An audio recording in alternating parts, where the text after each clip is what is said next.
Hi guys, thanks for waiting. So we are live on YouTube now at the moment. Can everybody hear us clearly?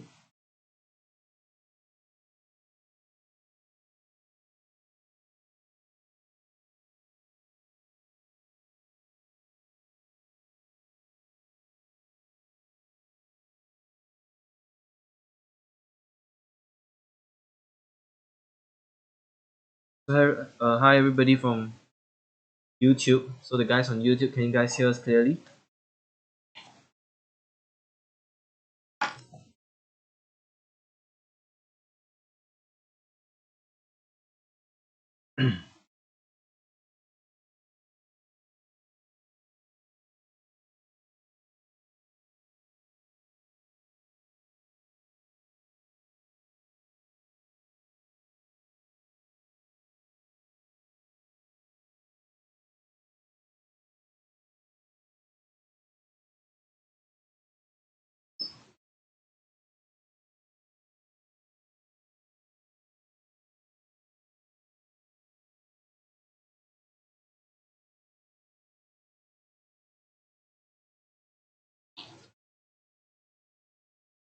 So good evening everybody. So we are live on Facebook and YouTube at the moment.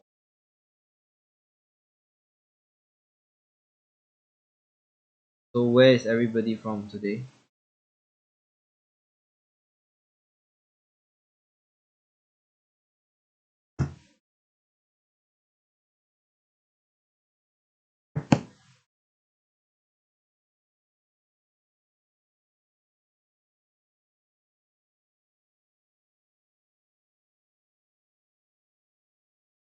Hi, we have one of our former students here from Cambodia as well. So have you started your shrimp farm?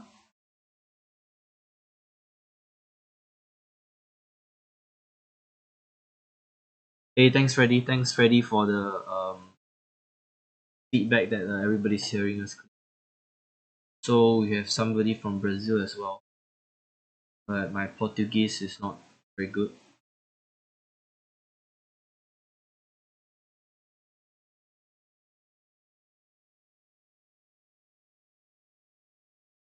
So what time is it over in Brazil at the moment? So Latin America is not really our market. We do have some clients. Uh, Mainly I would say in South America, Ecuador, pretty big for shrimp farming as well.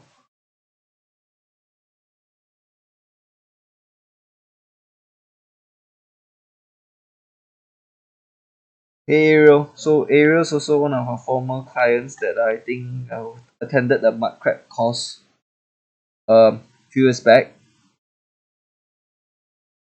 Hi Rahul. Yeah, I think I'm speaking English, but um maybe I'm speaking a bit too fast. Hey Patrick, how you doing? So we have Davendra as well from India. Which part of India? So on Facebook we have Rahul from which part of India? Hey Jeff from Canada. So quite a diverse audience for tonight. Tonight or today.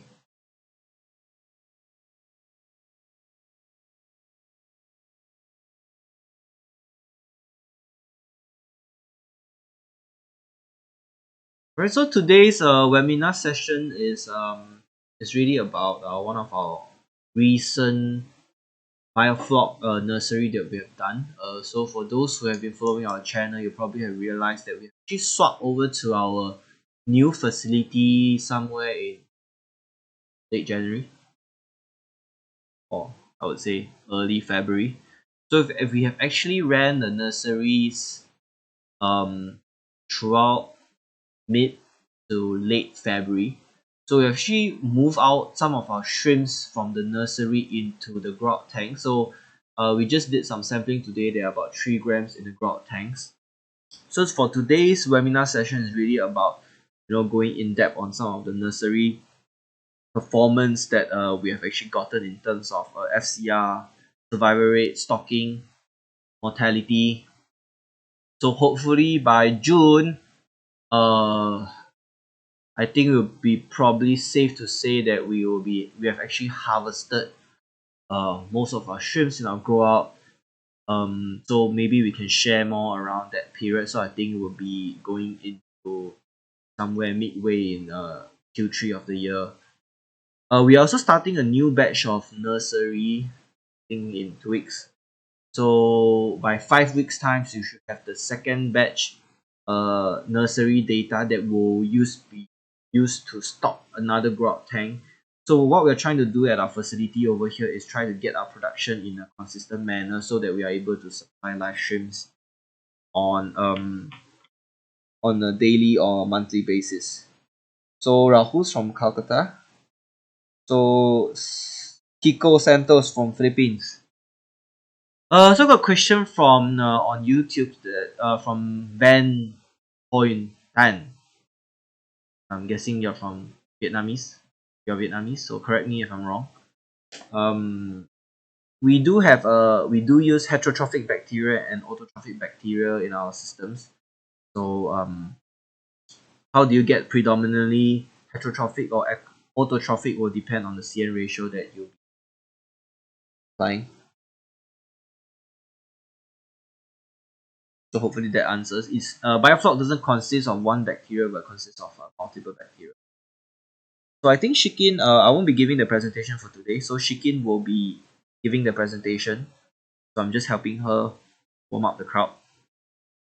So she will give you a quick overview about Biofloc. Then she'll go into the shortly. So I can see that for those who are first time joining our webinar, could you just let us know whether this is your first time, or I know for some of you guys who are quite frequent over here. So I got a question from Sunil in India. Can shrimp culture possible in Biofloc systems in India? Yes.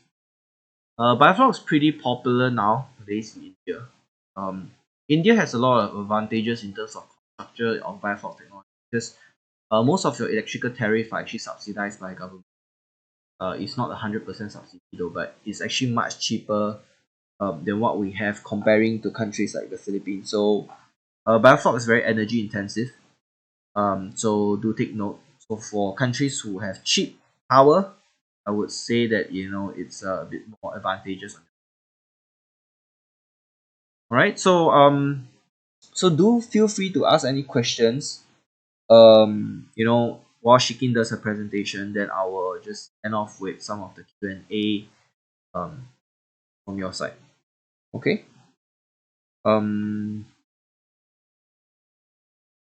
Okay, so let's start in 1 minute. Right, so I'll just switch over to Shikin so that she can start her presentation.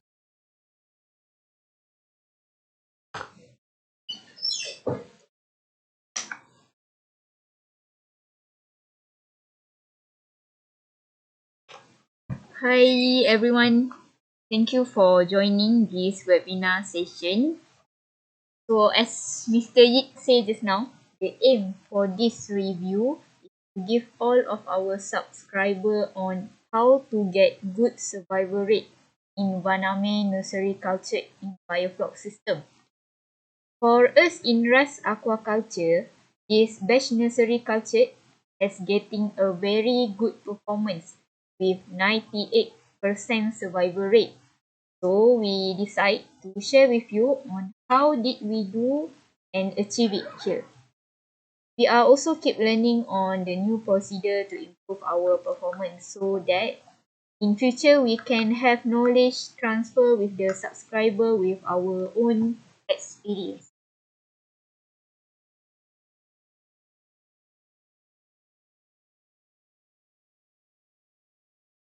A bit of introduction about myself. My name is Nik Nurashikin. So at this company, Ras Aquaculture, I am handling most of the operation of Biofloc system from the nursery to grow out cycle. A bit on the microscope operation and consultation side. Usually if you attend the physical course here at our farm, I will be on the in charge of practical session for Biofloc. For the microscope will be my colleague.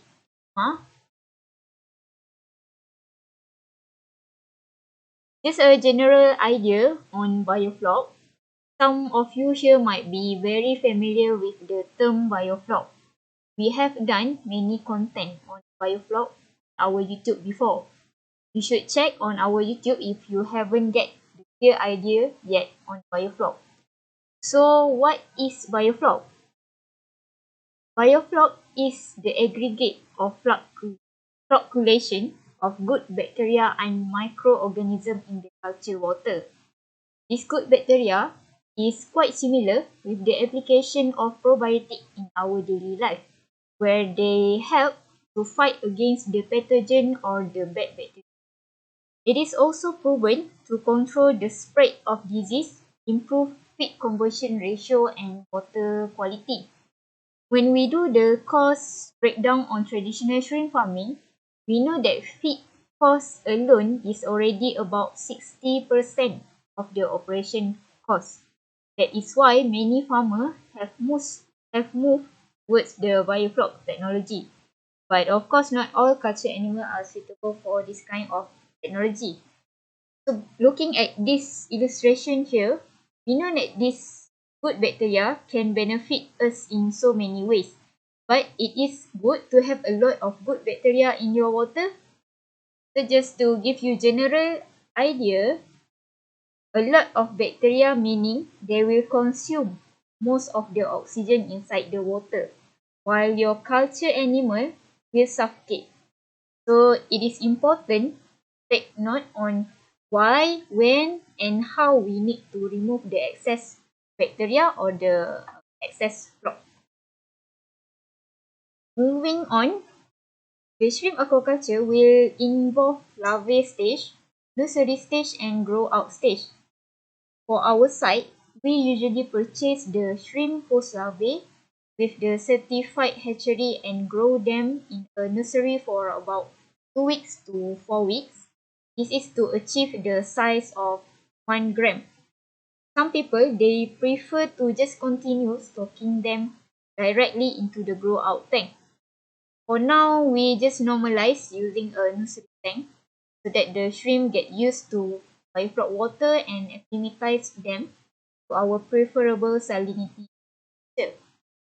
For the next stage of grow out, usually it takes 10 to 12 weeks for them to achieve marketable shrimp size.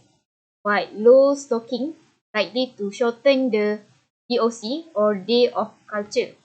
Before this, we have experienced grow out DOC 82 for low stocking. We got so many questions on how to make the biofloc. How can the water turn into brown color? So I will just roughly share with you on how to start the biofloc culture. 3 things: water preparation, CN20 dosage, and floc monitoring. For water preparation, especially for indoor farming using artificial tap water, disinfection and dechlorination is an important step to follow. If you are planning to recycle your water from the previous cycle, it is also possible. In fact, we are also doing it here to save our salt. It is already very good if you are located beside the coastal area where you can just use the seawater. But of course, still need proper treatment and disinfection. Next, enough aeration and circulation to suspend the solid. Lastly, parameter adjustment. Some of our clients before this, they don't even know the importance of magnesium and calcium addition to shrimp culture. Even the selection of the salt also crucial to make sure it is suitable for aquaculture purpose. Next is on the CN dosage. CN stand for carbon to nitrogen ratio. For the start of biofloc, CN20 is used. CN20 meaning 20 unit of carbon treat 1 unit of nitrogen in the water. To make this CN ratio, you need to estimate first how much is your stocking density or your water volume. Only then you can count on how much powdered feed and carbohydrate need to make CN20. In our farm, we use molasses as the source of carbon. We also need to use probiotic as the source of heterotrophic bacteria inside the water. Next, for the floc monitoring, we can just use IMHOF cone, ammonia check, and microscope to see the development. For water preparation, just like I said before, whether you pump directly the seawater or you can just make your own salt water from the tap water. These are all the aspects need to be done during the preparation process. I would like to highlight again on the parameters adjustment. We usually top up the required amount of chemical once a week, but for alkalinity, it might drop fast when the bacteria growing at the early stage, the biofloc development. We experience stable alkalinity level before this, even when we are not even adding any sodium bicarbonate. This is because the bacteria growth already stable inside the water. For CN20 dosage, the feed need to be in the powdered form so that it can be easily dissolved and decomposed inside the water. Some people might be confused. Why do we still need to use feed? Because we are not putting any shrimp. Feed here is the source of ammonia, so that when your bacteria develop, they already getting used to treat the ammonia. Source of carbon can be from molasses, flour, or sugar. For the probiotic, you can find the probiotic that is in the dry or liquid form. In this case, you need to make sure you follow the correct dosage to avoid over bacteria population. The next thing you should do is on the floc monitoring. This is the image of unmatured floc under a microscope. Unmatured floc will look dispersed with less microorganism and also just might be dominant with bacteria and algae. When they are matured, you can see various microorganisms inside, like the ciliate, top ciliate, and rotifer. So I will just show you some of the footage. Ciliates, top ciliates, and rotifer.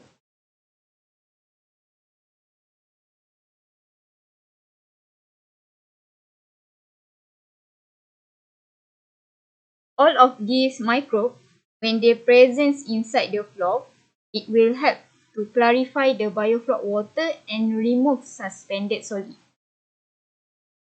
Next, this is the chronology of how we start the nursery until we transfer them into grow out. We will prepare the water first for stocking the shrimp. This is include the CN dosage, adjust the parameters according to the optimized value. The water quality data here on the 1st of February is the initial before we put any magnesium, calcium, and sodium bicarbonate. So don't get confused. You need to make the floc first. Only you can stop your shrimp. Early of February, we stock our shrimp PL15, initial weight of 0.1 gram. For this batch, we have separate into two tanks, nursery A and B, with estimated stocking of 2023 PLs per meter A and 1734 PLs in B. we cultured them in the nursery for 30 days. These are some of the procedure during the PL post-survey, PL incoming. The hatchery will pack the PL in the plastic bag. The packing is depending on the quantity and travel distance. For long travel distance, usually they will pack in a styrofoam box, maintain low temperature so that the shrimp will be less active. When reaching the farm, the bag need to be acclimatized first before releasing into the Biofloc water. What we do is we float we float the bag on the tank like this around 30 minutes, and only then we release slowly into the tank. The acclimatized time depending on the the acclimatized time depending on the water parameters different between the water from the hatchery and our water. If it is in big difference, more time needed to acclimatize. For example, temperature difference of 1 degree Celsius, we only acclimatize the shrimp for only 30 minutes. For the nursery feed, we need to choose the correct feed pellet size. For those who are not familiar with the shrimp or fish feed, when we purchase the shrimp feed, they usually got a code or number of feet at the back, which indicate which number suitable for which shrimp size. Example with this Blanca feed number 7703. If you see from the back of the packaging, there is a table showing feed number, mean body weight, and feeding percentage of the shrimp. So the 7703 feed is suitable for shrimp weight from 1 to 3 gram. Another thing need to take note is on the crude protein. Different manufacturer will probably use different crude protein. This is important to take note as it will affect your carbon to nitrogen ratio. This is the summary for our nursery result. From this table, you can see the difference in stocking density. Remember on the early slide on nursery chronology just now, I got mentioned on the estimated stocking for nursery B is 1734 PL per meter cubic. So what happened is we underestimate the stocking density for this tank. During the nursery harvest time, we observe that there is a very big variation in the PL size, likely due to not enough feed for them. For nursery A, we achieve 98% survival, where the mortality mostly due to the jumping shrimp. The shrimp, they tend to jump out from the tank, especially when they become bigger and not enough space for them. From this table, you can see we also got a very good FCR, feed to conversion ratio at 1.2 to 1.3 for this nursery. FCR is calculated based on how much feed we give to gain 1 kilogram of shrimp weight.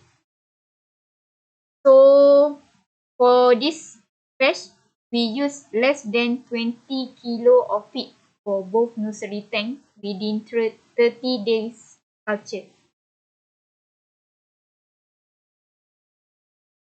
We believe that everyone who doing biofloc, whether with the shrimp or fish, can achieve the same results or better than our result. For a high survival in nursery, 4 key components need to be taken note. Good food survey, water quality management, biosecurity, and probiotic supplement. Good food survey, meaning that the PLs itself does not contain or bring any pathogen or disease from the hatchery. PLs can be divided into two, non-SPF and SPF. SPF is defined as specific pathogen free. Any certified hatchery that claim their PLs as SPF usually have their product which is resistant toward all of these diseases: WSSB, Taura syndrome, AHPND, NHP, IHHNV, IMNV, and yellow head virus. But the SPF PLs only promise that the pathogen does not originate from the shrimp itself, meaning the disease outbreak and mortality still can occur during the culture period if we didn't manage the farm properly or there is any source of pathogen in our facility. So you should understand, if you are already purchasing the SPF PL and the disease still occur, might need to check back your farm procedure. Next, water quality management. I can say that water quality management is not straightforward as all of the parameters are related and affect each other, especially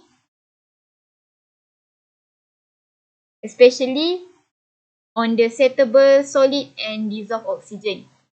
Settable solid are measured using this imhoff con on the picture here. What we experience in our farm, if you keep your settable solid below than 4 milliliter per liter, it is more suitable for Paname shrimp culture. Higher settable solid or Floc, meaning you have more bacteria inside your water.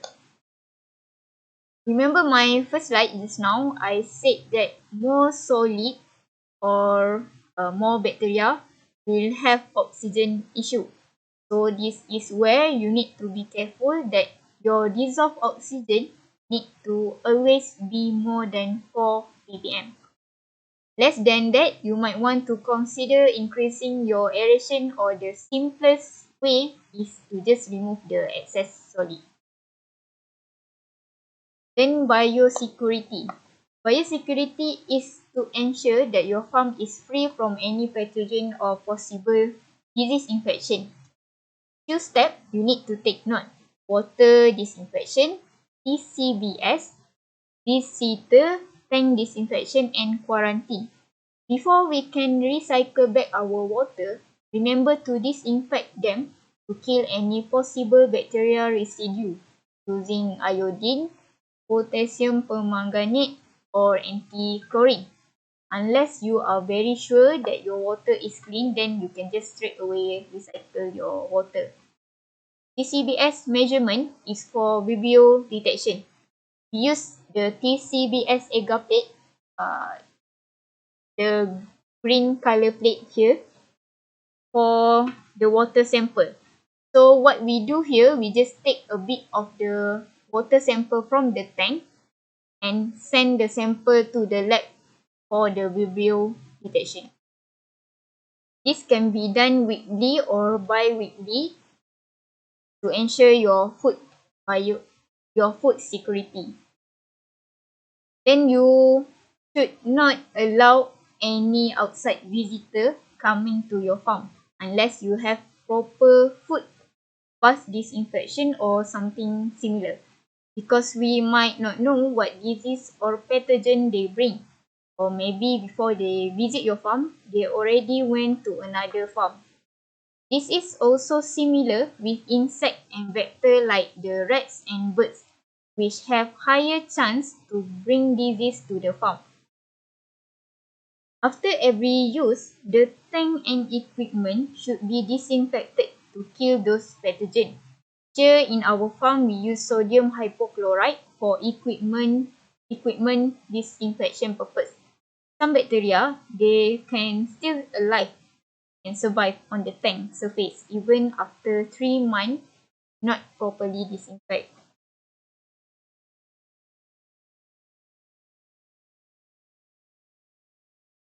The scenario is very similar with the current pandemic of COVID-19. The infected person or area need to be separated or quarantined to avoid spread of disease. So in case of disease outbreak happen in your farm, please quarantine the tanks and don't mix the usage of equipment between another tank. Lastly, on the probiotic usage, we have done a webinar on probiotic for this. So I would just summarize the highlight with the probiotic. You need to use correct dosage as instructed or labeled on your product. Some people might ask us how much did we dose the probiotic and how we dose it. For the dosage, please refer to your product label. The probiotic both can be used whether for feed or water application, but this is also need to be confirmed with your probiotic supplier which one is suitable so that you can get effective result. Another important point is you need to understand what is the purpose you using the probiotic. Is it for water quality treatment, growth rate, treatment or FCR? Because variety of probiotic for aquaculture purpose are available now in the market. And just simply order it online or you can make it yourself. If you are not sure on the benefit of using the probiotic, I strongly advise you don't waste your money because not every farm have the same problem, need different solution in terms of probiotic. To summarize, if you manage to achieve all the key components, you will have high chance to get even 100% survival rate in your culture. If you are still not achieve this, maybe you need to do some experiment yourself on what is the best method or application for your farm. For those who interested, we conduct online and physical course on indoor biofloc farming with the Baname shrimp. These are the course syllabus, including the knowledge and understanding, business skill, practical session and networking. Our physical course will be held in Keluang, Johor, Malaysia for RM1,599 per pack. The course will be in 2 days. Usually we conduct on weekend. And our next available course for this indoor shrimp farming is on the 10th to 11th of April, which is next month. However, for those who cannot join us in Malaysia, we also have online course that is pre-recorded on our website for just $199. If the international border open and you want to visit us again to see the farm, you can have full rebate on the cost, meaning you just need to pay remaining fees minus from the online fees. Special for our online course subscriber, we open a forum on our website for the topic. So we can discuss further on the issue or you can scroll down to the forum, see if anyone got same issue with you and how do they solve it. So that's it for my sharing session. You can drop us your WhatsApp or email us any of your inquiry. Mr. Yik here will take over for the Q&A session. Thank you.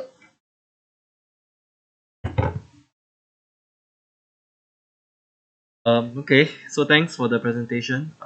Hopefully everybody get to experience a little bit about some of our operating performance on. So I'll just run through some of the questions that asked Facebook. Then I'll move on to the guys on YouTube. So from Kiko Santos, actually, any successful setup that is powered by solar. Um, For Biofloc, no, right? So the issue with using solar, right, is I mean you still have to rely on the power of the grid because solar is only available during the daytime. And unlike the traditional shrimp ponds, Biofloc do consume quite a fair bit of oxygen. So having to say that if you have a power failure of 30 minutes to anywhere between 1 hour, I would say that your mortality could reach up to 20 to 30%. So it's not ideal to have solar in the sense that it can't be powered solely by solar is because you can't go through the night without power. There's absolutely no way that Biofloc can run through the night without having to use any power.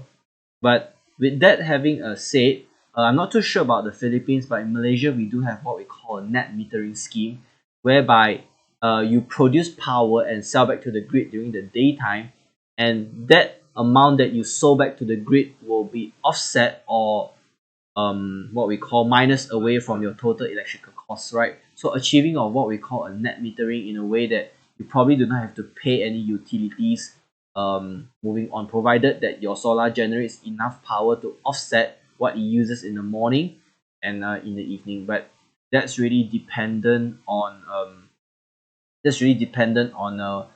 local like regulatory policies. So I mean that's what we have in Malaysia. I'm not too sure about Philippines. You might want to check them out. Right. So that's for the questions on Facebook. Moving on to the questions in right. So yeah, somebody actually replied from YouTube saying that you guys have actually had net metering in the Philippines. So I'm guessing it will make sense because per hectare, usually if you're running a pond-based biofloc system, I would say your power requirement is anywhere between 20 to 25 horsepower.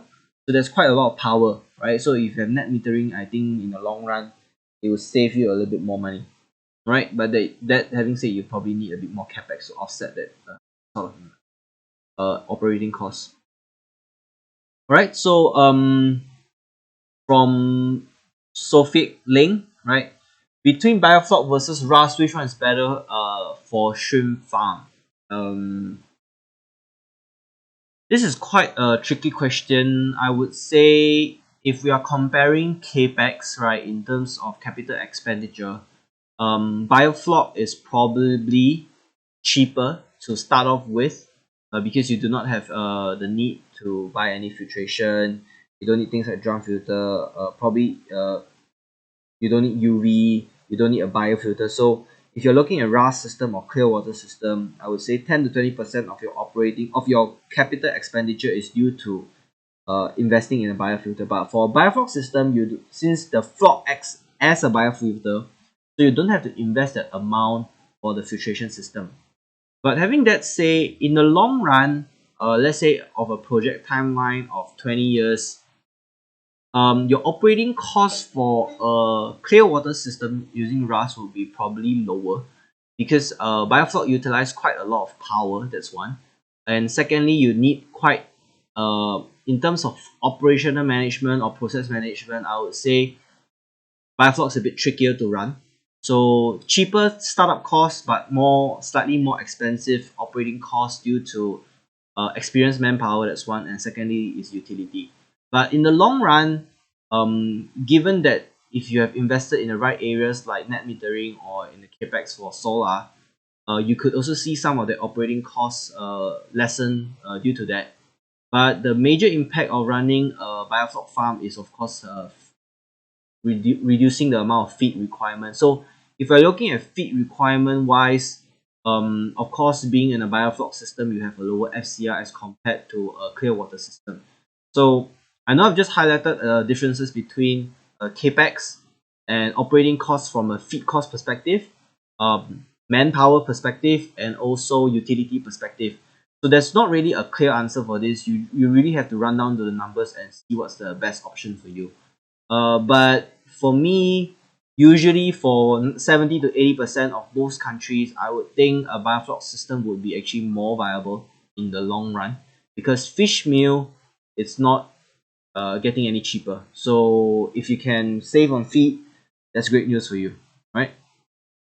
So from Tan Sui Hock Daniel, from the red dot Singapore. So Singapore, yeah, we used to call Singapore a red dot, but I don't think that term is apt anymore nowadays. Everybody knows Singapore.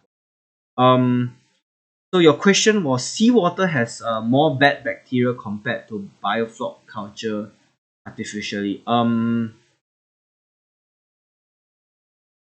Strictly speaking, no, because in seawater, basically, if you're getting clear seawater, your concentration of bacteria would not usually reach up to the levels of bioflocs, right?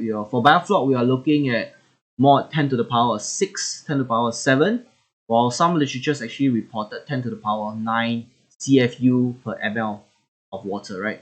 So in seawater, I would think it's somewhere, if your seawater is pretty clean, I would think it's 10 to the power of 2 or maximum 3. So it's an order of approximately 1,000 times more dense in a biofloc system as compared to just raw seawater. So from Mohammed Tabres, what's the problem you face during floc maintenance and its remedy and precaution? So one of the key points that Shkin has actually highlighted was to control the amount of solids. When I mean solid, means biosolids that are the byproduct of the biofloc, because this biosolid will compete for oxygen along with the shrimp. So it's really key to ensure that your biofloc doesn't go crazy and try to multiply in an unsustainable manner. So the trick is really to ensure that you have good solid control and to ensure that you always have a high oxygen availability in the system. Okay, so to get 98% during the nursery stage, right? So for those who have actually followed our channel, you would have seen that our previous go out was in the range of 75 to 79% survival, right? The only way you are going to get this number is that you do not have not even one screw up during the whole 82 days of the culture cycle. If you have only one screw up, your mortality will be easily 30%, right? So you can't be running with you have to run this at a tip top, as accurately or as cautiously as possible, because any crash would be quite significant in terms of yield. Right? Is the shrimp for salt water or fresh water? This is from HL Advertising Design. I'm not too sure whether there's an I or, but anyways, the shrimps are actually brackish water, so that means they stay in a condition whereby it's semi, right? What we call is mangrove or swampy area, which the salinity is fresh water,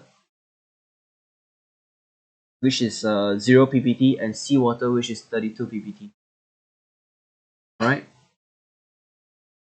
So from Lokesh, can we do this nursery in fresh water? Because seawater is not easily available, so you can't be doing nursery with fresh water.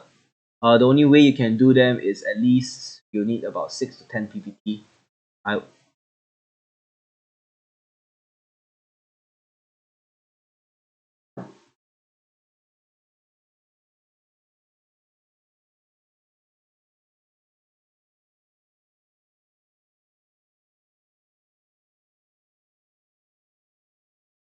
So hopefully there was a connection issue, so hopefully everybody can still hear us over here.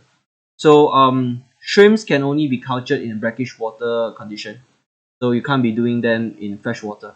Okay, if you don't have seawater access, you probably need to look at getting sea salt to sort of increase that salinity. So Mohammed Tabres already, I already answered your question. So from Devendra, right? What chemicals do you use for calcium and magnesium and potassium? So for us, we do not use any potassium additive, right? So we only use magnesium chloride, and that's it, right, for our side. How to make seawater, because my place, this is from HL Advertising Designs. How to make seawater, because my place is very far from my home. So for us, it's very simple. We just get tap water and mix it with salt water, and the key is really finding the correct sea salt that you should be using. Okay. What ratio of are you guys for using magnesium, calcium, potassium? So for us, we are using magnesium to calcium ratio 3 to 1, we're not really measuring potassium on our side, so I wouldn't worry that too much if I were you. I would focus more on the biosolid part and ensuring that your biofloc is running in an optimum manner. Okay, so I hope I've actually answered most of the questions. We are still having a bit of connection issues over here, so luckily we have finished our presentation. So for any questions, feel free to drop us an email or give me a WhatsApp. Drop us with a question about the course or any other technical issues. We'll be happy to this. So that's all for today. Hopefully you guys enjoy this session of webinar. The next webinar session will be in the middle of April. We will announce the details for the next webinar in a few days. We will provide the details. Hopefully, we'll see you guys again. So for those who are still new to our channel, you can probably head on to our website and download the ebook. Just head on to any of our YouTube video and get the ebook link so you can learn a bit more about Biofloc. So hopefully the ebooks helps you with your quest to be running a better Biofloc farm. Alright, so thanks for everybody attendance during this session. So I hope to see you guys again and take care.